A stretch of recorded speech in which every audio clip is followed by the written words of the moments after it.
My shadow is the last thing you will ever see. Texas, 66 million years ago, at the very end of the Cretaceous period. This is Quetzalcoatlus northropi, better known as the Aztec god of the air, and for nearly 5 million years, it dominated the skies of North America, while defying every law of aerodynamics that scientists thought applied to biological flight. And when paleontologists first discovered its remains in 1971, they were so shocked by its sheer scale that many initially refused to believe it could fly at all, assuming instead that it must have been a flightless scavenger, grounded by its own impossible size. In this video, we're going inside the biomechanics and the ecosystem of late Cretaceous Texas to see how Quetzalcoatlus turned from a biological impossibility into the largest flying animal the world has ever seen. To understand the sheer absurdity of Quetzalcoatlus, you have to visualize its dimensions, because this wasn't just a big bird.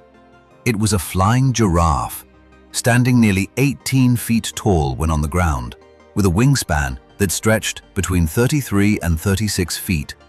wider than a Spitfire fighter plane, and comparable to a modern F-16 jet.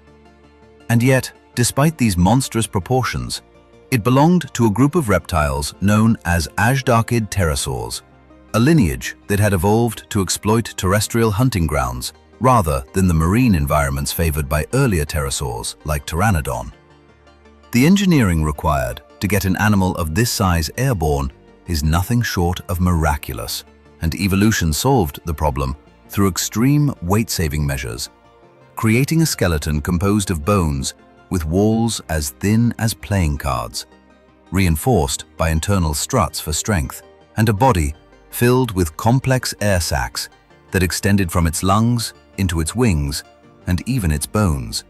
reducing its density to the absolute minimum, resulting in a creature that, despite being the size of a small building, likely weighed only between 400 and 550 pounds,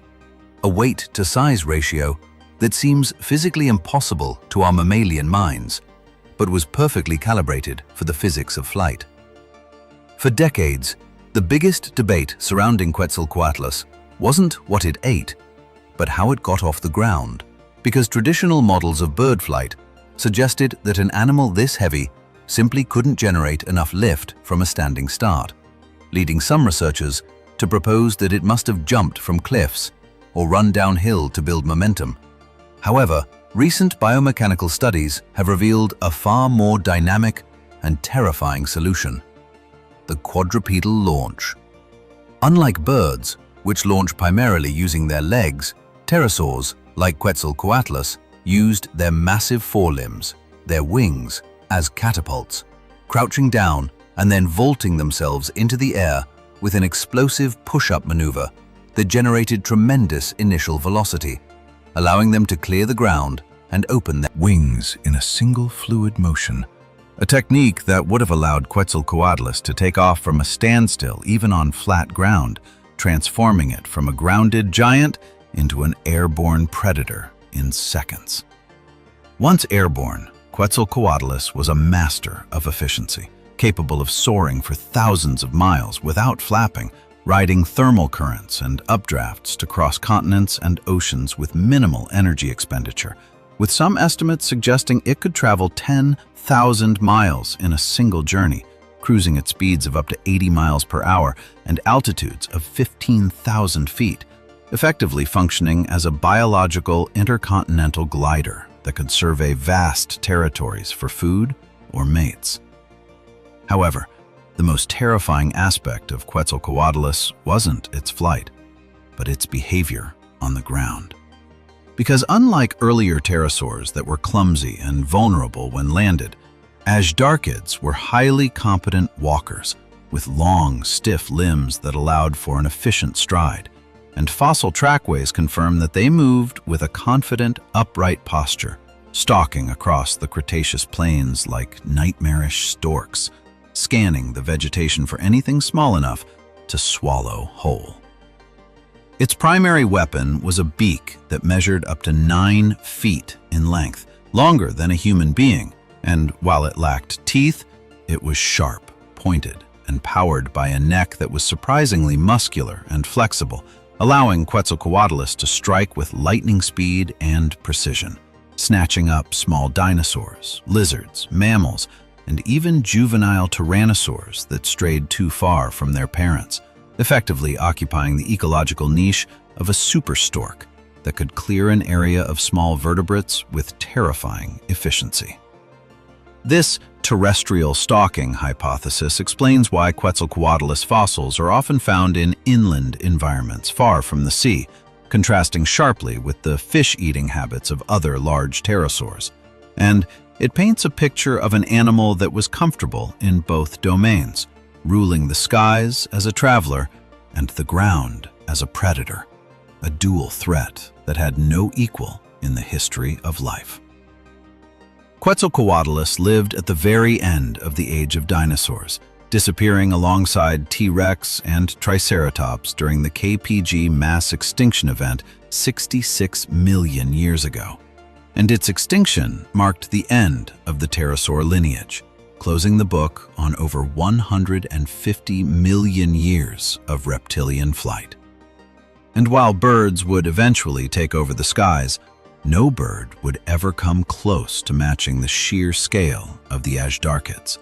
likely because the physiological limits of feather-based flight are lower than those of membrane-based flight, meaning that Quetzalcoatlus represents a biological maximum, a size limit that nature has never attempted to breach again. Today, Quetzalcoatlus stands as a testament to the extremes of evolution, a creature that pushed the boundaries of physics and biology to their absolute breaking point. And its existence challenges our understanding of what is possible, reminding us that the history of life on Earth is filled with monsters that make our modern imagination seem limited by comparison. And so we see that Quetzalcoatlus was not merely a large pterosaur, but a biological masterpiece of engineering, a creature that combined the soaring capabilities of a glider with the hunting efficiency of a stork and the size of a giraffe, creating a predator that could dominate 2 worlds simultaneously. And while the skies today belong to birds and planes, for 5 million years, they belonged to a dragon that walked on wings and cast a shadow that covered the world. But this is not the only example of a creature engineered for war. And if we fast forward 65 million years to the height of the Roman Empire, we find another animal bred for combat, as the Romans took massive Greek hounds and transformed them into armored, disciplined soldiers capable of breaking enemy lines and guarding legions. Did you see what happened when Rome weaponized dogs in the last video? If you want to see another case where animals were turned into living weapons, check out our Roman war dogs video, where we explore the history of the Canis pugnax and how it changed ancient warfare. Click the link now to watch.